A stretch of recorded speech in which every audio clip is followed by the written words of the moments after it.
Disclaimer. दोस्तों, मैं आप सभी को बता देना चाहता हूं कि यह कहानी पूरी तरह से काल्पनिक है। इसका उद्देश्य केवल और केवल दर्शकों का मनोरंजन है। इसमें दर्शाए गए सभी पात्र, नाम, स्थान, उत्पाद और घटनाएं काल्पनिक हैं। इस कहानी का किसी भी व्यक्ति, समुदाय, धर्म, परंपरा या विश्वास को ठेस पहुंचाने का कोई इरादा नहीं है। कहानी में बताई गई सभी बातें लेखक की कल्पना और रचनात्मकता का हिस्सा है। अब एक जरूरी बात, अगर आप हमारे channel shadow audio book novel पर नए हैं तो वीडियो को लाइक करना, चैनल को सब्सक्राइब करना बिल्कुल ना भूलें। टेलीग्राम लिंक डिस्क्रिप्शन बॉक्स में दिया गया है, जरूर जाकर ज्वाइन करें ताकि आपको मिलते रहे हमारी कहानियों के लेटेस्ट अपडेट्स सबसे पहले। अगर वीडियो पसंद आए तो इसे अपने दोस्तों के साथ शेयर जरूर करें और हमारे shadow audio book novel channel पर बेहतरीन कहानियों का आनंद उठाते रहें। आपका सपोर्ट हमारे लिए बहुत महत्वपूर्ण है। हमारे साथ जुड़े रहें। धन्यवाद। क्या वह समय में 10 साल पीछे लौट आया है? प्रकाश मिश्रा ने सत्य को अपेक्षाकृत शांति के साथ स्वीकार करने से पहले एक क्षण की चिंता अनुभव की। 2013 में स्नातक होने के बाद से वह 2 उद्योगों में रहे और कई कंपनियों के जरिए नौकरी बदली। अत्यंत भयानक बॉसों का सामना करते हुए कॉर्पोरेट जीवन की राजनीति को सहा। किसी भी स्थिति में वह समाज का एक गुलाम था। वह स्वाभाविक रूप से खुश था कि उसके साथ कुछ अद्भुत हो रहा है, जैसा कि पुनर्जन्म लेना, 10 साल पहले के जीवन को फिर से शुरू करना। यह कुछ ऐसा था जिसका सपना हर कोई देख सकता है। अब पूरी तरह से जाग गया। प्रकाश मिश्रा ने पलटा खाया और अपने बिस्तर पर बैठ गया। अब उसे क्या करना चाहिए? तभी प्रकाश मिश्रा के सामने एक पारदर्शी स्क्रीन आई, जैसा कि शब्दों की पंक्तियां भरने लगीं। धन रूपांतरण प्रणाली का बंधन प्रगति में, बंधन सफल। स्वामी प्रकाश मिश्रा, कृपया प्रणाली के निर्देश मैनुअल को ध्यान से पढ़ें। क्या हो रहा है? प्रकाश मिश्रा था। विशेष सूचना, मालिक को काम पर ध्यान केंद्रित करने के लिए प्रोत्साहित करने के लिए मालिक कंपनी के खातों के माध्यम से खुद को वेतन नहीं दे सकता। अगला कदम, विस्तृत नियमों की जांच करें।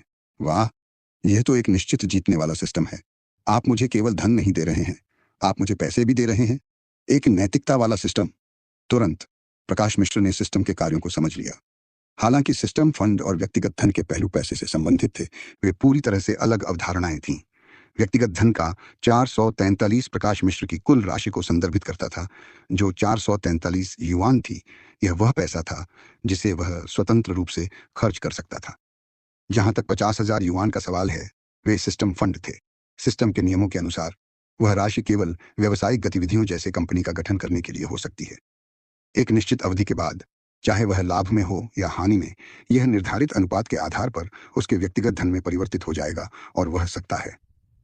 यहाँ 97 शेष उल्लंघनों को प्रदर्शित करने के लिए टैप करें।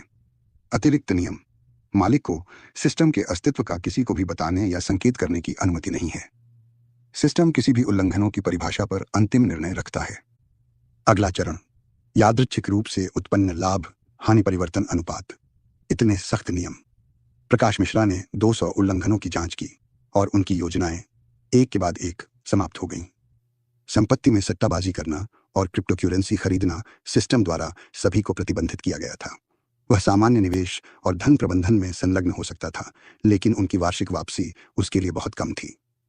200 उल्लंघनों के बीच प्रकाश मिश्रा केवल लाभ गतिविधियों में ही सीमित नहीं थे, बल्कि हानि गतिविधियों के लिए भी सीमित थे। कुल मिलाकर उन्हें कुछ भी अवैध करने से प्रतिबंधित किया गया था। प्रकाश मिश्रा ने अगले चरण की ओर बढ़ने के लिए स्क्रीन पर टैप करना जारी रखा। लाभ हानि परिवर्तन अनुपात यादृच्छिक रूप से उत्पन्न किया जा रहा है। लाभ परिवर्तन अनुपात 101 है। हानि पीवीटी ली। पंजीकरण पूरा हुआ। अंतिम चरण पूरा होने के बाद स्क्रीन पर शब्द गायब हो गए और मेनू अपनी प्रारंभिक स्थिति में लौट आया। नोट, यदि निपटान से 1 सप्ताह पहले कोई अनघोषित उत्पाद है तो निपटान तिथि को स्थगित कर दिया जाएगा। स्थगन तिथि प्रणाली द्वारा निर्धारित की जाएगी। प्रकाश मिश्रा ने अतिरिक्त नोट्स का अर्थ पॉन्डर किया। उसके पास निपटान से 1 सप्ताह पहले कोई अनघोषित उत्पाद नहीं हो सकते। यह समझ में आया। अगर ऐसा कोई नियम नहीं होता तो वह निपटान से पहले किसी भी शेष प्रणाली धन को नए उत्पाद के विकास में डाल सकता था, जिससे प्रणाली धन खाली हो जाता और यह एक खामी होती। इस नियम के साथ प्रकाश मिश्रा को निपटान से 1 सप्ताह पहले अपने सभी उत्पादों को बाहर करना पड़ा ताकि वे किसी भी लाभ या हानि के लिए जिम्मेदार हो सकें। यह एक ऐसा कदम था जिसे वह और नहीं टाल सकता था। एक और खामी बंद, लेकिन इससे कोई फर्क नहीं पड़ता। तो मुझे अगले क्या करना है, वो है प्रणाली धन को बदलना। प्रकाश मिश्रा किसी भी उद्योग में प्रवेश कर सकते थे। यह एक ऐसा मामला था जिसमें प्रणाली पर कोई प्रतिबंध नहीं था। हालांकि मूल्य बनाने के लिए और प्रणाली के नियमों का उल्लंघन न करने के लिए प्रकाश मिश्रा को कंपनी शुरू करते समय संबंधित पेशेवरों को नियुक्त करना पड़ा। जिस उद्योग से वह परिचित नहीं थे, वहां प्रकाश मिश्रा को चीजों को नेविगेट करने में कोई आत्मविश्वास नहीं था। यदि पेशेवर वास्तव में शानदार थे और परियोजना को सफल बना देते। बहुत विचार करने के बाद प्रकाश मिश्रा ने गेम उद्योग को चुना। हालांकि प्रकाश मिश्रा व्यक्तिगत रूप से गेम उद्योग में नहीं रहे थे, उन्होंने कई खेल खेले थे। ऐसे प्रभाव के साथ उनके पास उद्योग की एक मोटी समझ थी। अन्य उद्योगों की तुलना में उन्हें गेम उद्योग में नेविगेट करने की क्षमता में अधिक आत्मविश्वास था। कुछ गेम प्ले को थोड़ा बदलकर वह बना सकते थे। उसे नाम पर मिश्रा टेक सॉल्यूशंस प्रा लिमिटेड और वहां 50,000 युआन मूल्य के फंड थे। यह उसके लिए सिस्टम की काली तकनीक का उपयोग करके पंजीकृत किया गया होगा। उद्यमिता के पहलू में प्रकाश मिश्रा के पिछले जीवन और इस समानांतर सरलता के संसार में बड़ा अंतर है। अधिक नागरिकों को अपने व्यवसाय शुरू करने के लिए प्रोत्साहित करने के लिए कंपनियों को स्थापित करने में प्रवेश की बाधा कम थी और अधिकांश प्रक्रियाएं स्मार्ट थीं और इन्हें ऑनलाइन और ग्राहक के अंत में पूरा किया जा सकता था। यह उद्यमियों के लिए बेहद सहायक था और यहां तक कि प्रकाश मिश्रा की पिछली दुनिया, जो 10 साल आगे थी, इस पहलू में मेल नहीं खा सकी। अन्य समान परिवर्तन भी हुए। उदाहरण के लिए दूरसंचार और क्लाउड तकनीक में तेज प्रगति के लिए धन्यवाद। कई उद्योगों ने अपने नेटवर्क और संसाधनों को इकट्ठा किया और इससे ऑनलाइन काम करने की दक्षता में वृद्धि हुई। जैसे कि गेम उद्योग का उदाहरण लें, वहां एकीकृत उन्हें अपने खुद के आधिकारिक निर्माण स्टूडियो लॉन्च करने के लिए प्रेरित किया। जब तक कोई सीखने की कोशिश करता है, अधिकांश लोग इसे बिना वास्तविक प्रोग्रामिंग पृष्ठभूमि के भी संभाल सकते थे। अनुवादक एटलस स्टूडियोज, संपादक एटलस स्टूडियोज।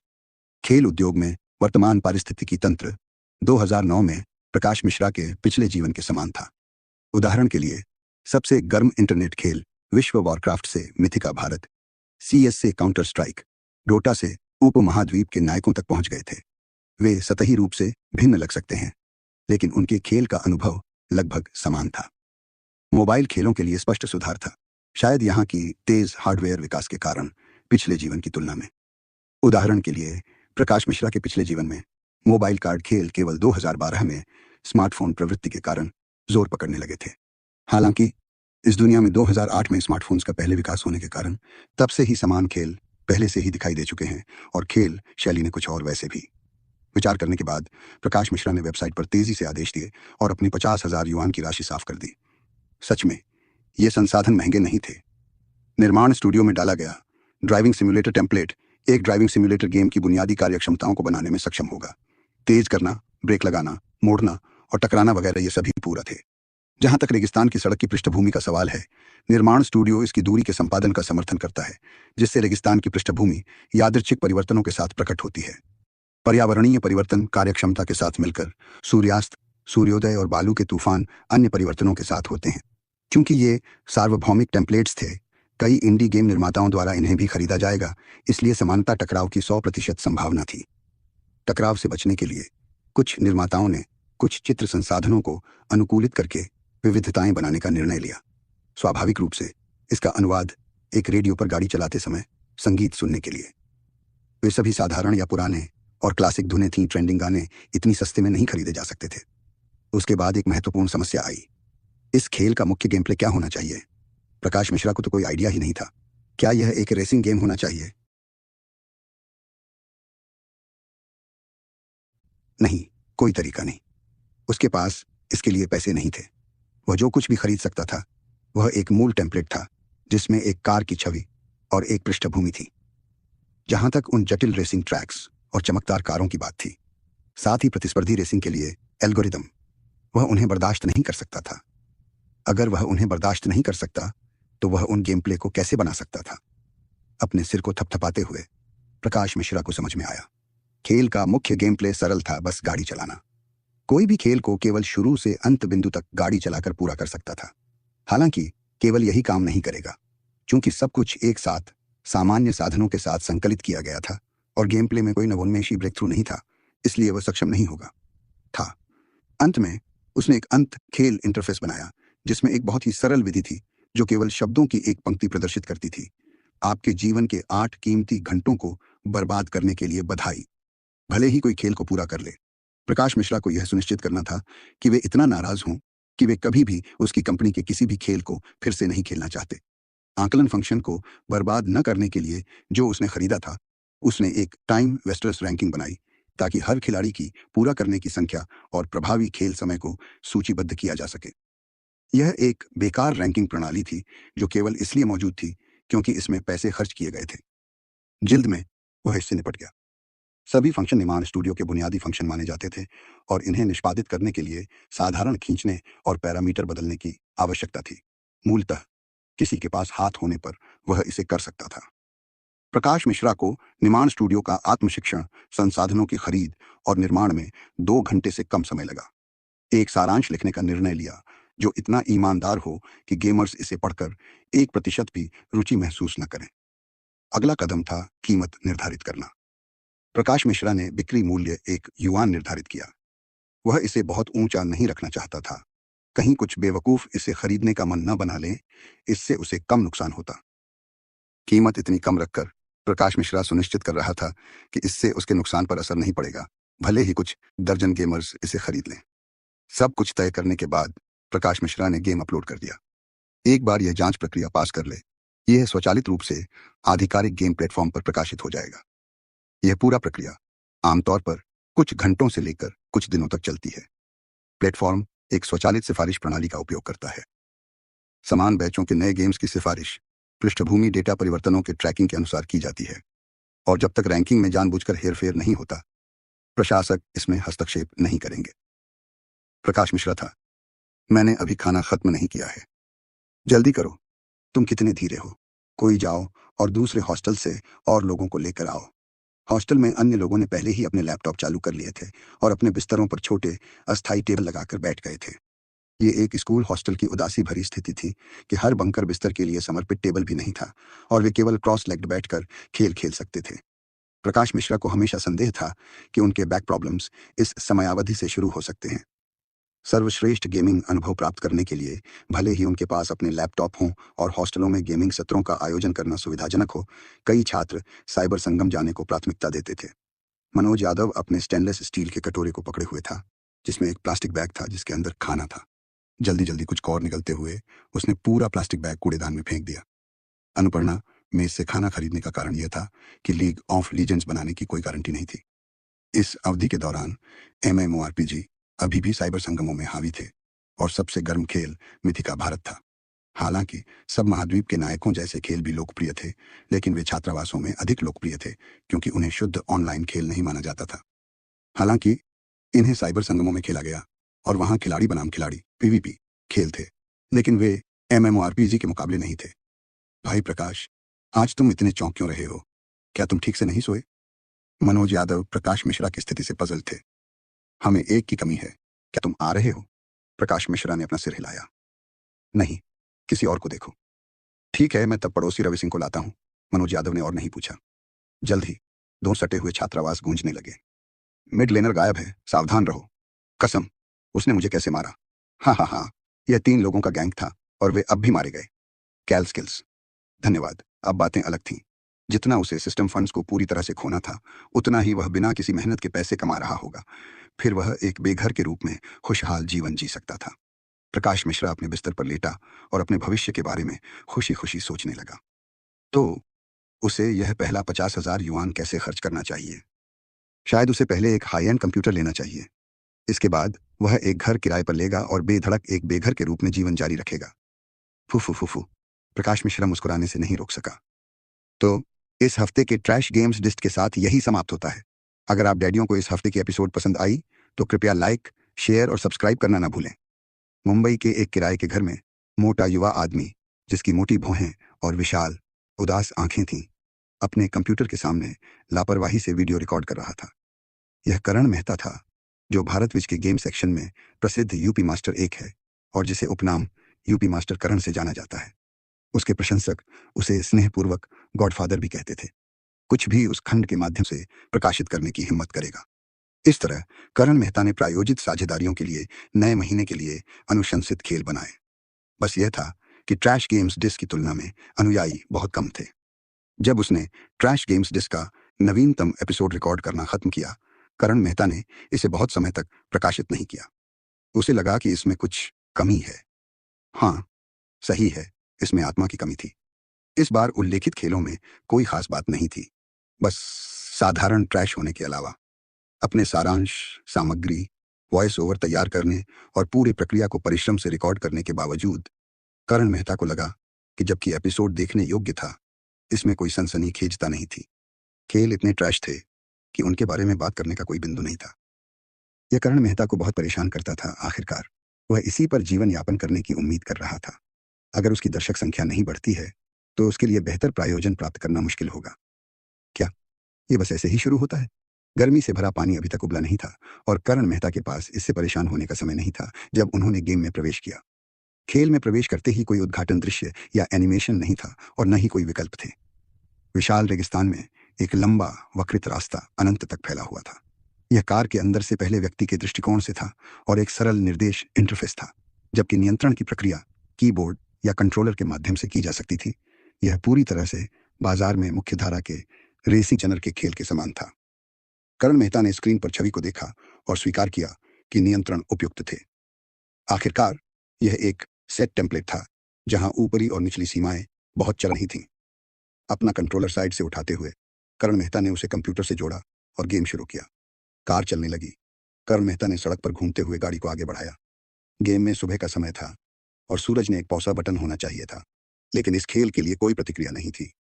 यह सोचते हुए कि यह एक बग था, करण मेहता ने अपने कंट्रोलर को पकड़े रखा और अपने कुंजी पटल पर ESC स्पेस और रिटर्न कुंजियों पर टैप करने लगे। फिर भी कोई प्रतिक्रिया नहीं। इस खेल को रोका नहीं जा सकता।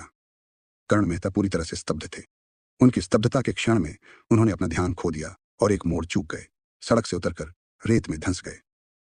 खेल समाप्त। स्क्रीन पर 8 सरल अक्षर प्रकट हुए। जबड़े झूलते हुए कर्ण मेहता अविश्वास में गिर पड़े। इस खेल ने वास्तव में उनके बेकार खेलों के ज्ञान को पुनर्परिभाषित कर दिया था। नहीं, सख्त बात करें तो इसे बेकार खेल नहीं माना जा सकता। बेकार खेल अक्सर गुणवत्ता, धन या रचनाकारों की तरफ से वस्तुनिष्ठता की कमी के कारण होते हैं, जिससे कुछ पहलुओं में समझौता होता है और गेमर्स को यह एहसास होता है कि यह खराब तरीके से बनाया गया था। लेकिन यह खेल अलग था। ऐसा लग रहा था कि यह दूसरों को नफरत करने के लिए लक्ष्य बना रहा था। और क्यों नहीं, इसमें एक पॉज कार्य होगा और खेल का अंत। एफ एफ एफ एफ करण मेहता इतने गुस्से में थे कि उन्होंने लगभग अपना कंट्रोलर मेज पर फेंक दिया। वह 3 घंटे थे। उन्होंने 3 घंटे सिर्फ रेगिस्तान में कार चलाने में बिता दिए। फिर भी उन्हें एक निर्दयी गेम ओवर का सामना करना पड़ा जिसने उनकी असफलता की घोषणा की। उनके जीवन के 3 कीमती घंटे बस ऐसे ही चले गए। बिजली बर्बाद करने के अलावा उन्होंने किसी भी प्रकार का मूल्य नहीं बनाया। यहाँ तक कि रिकॉर्ड की गई वीडियो भी बेकार थी। पूरी 3 घंटे की रिकॉर्डिंग में से केवल उनके अंतिम क्षणों के कुछ सेकंड को एक असफलता संकलन में संपादित किया जा सका। करण मेहता ने कंट्रोलर को कंप्यूटर डेस्क पर फेंका जब वह खुद को समेटने के लिए उठे। उन्होंने कंट्रोलर को तोड़ा नहीं क्योंकि वह बहुत गरीब थे। उस कंट्रोलर की कीमत कम से कम 200 युआन थी। अगर वह गलती से उसे नुकसान पहुंचा देते तो उनका दिल टूट जाता। हफ, शांत हो जाओ, यह सब काम के लिए है। बहुत अच्छा, इस खेल ने मेरी क्रोध को सफलतापूर्वक उकसा दिया है। मुझे कोई तेज मोड़ नहीं थे और न ही पायजों की गाड़ियां थीं जो आपके पास आती। वास्तव में खिलाड़ियों के लिए कोई गति आवश्यकताएं भी नहीं थीं। एकमात्र कठिनाई समय थी। अगर 3 घंटे बिताने के बावजूद यात्रा पूरी नहीं हुई तो यह नहीं कहा जा सकता था कि इसे खत्म करने में और कितना समय लगेगा। खिलाड़ी स्वाभाविक रूप से खेल को तेजी से समाप्त करने के लिए गाड़ी की गति बढ़ाना चाहते थे। हालांकि इसके लिए और अधिक ध्यान की आवश्यकता होती या वे किसी भी मोड़ को चूक सकते थे। जैसे ही वे रास्ते से भटकते, उन्हें फिर से शुरुआत करनी पड़ती। अगर वे स्थिर गति से चलाना चाहते तो उन्हें धीमी गति से चलाना पड़ता। हालांकि इससे खेल का समय बढ़ जाता। बिगड़ गया, यह सच में बिगड़ गया। कर्ण मेहता ने इस खेल को चुनौती देने और निंदा करने की अपनी इच्छा में अभूतपूर्व उभार महसूस किया। अगर वह इस खेल से एक निंदा वीडियो बना सकें तो केवल शीर्षक ही हजारों व्यूज के लिए क्लिक बाइट होगा। अपने दांत दबाते हुए कर्ण मेहता खेल में प्रवेश किया ताकि इसका सामना कर सकें। उस पल उसे लगा जैसे वह गाड़ियों के देवता द्वारा कब्जा कर लिया गया था। उस समय वह पूरे रेस्ट्रैक पर सबसे हैंडसम युवक था। इसके तुरंत बाद स्क्रीन काली हो गई और एक पंक्ति शब्द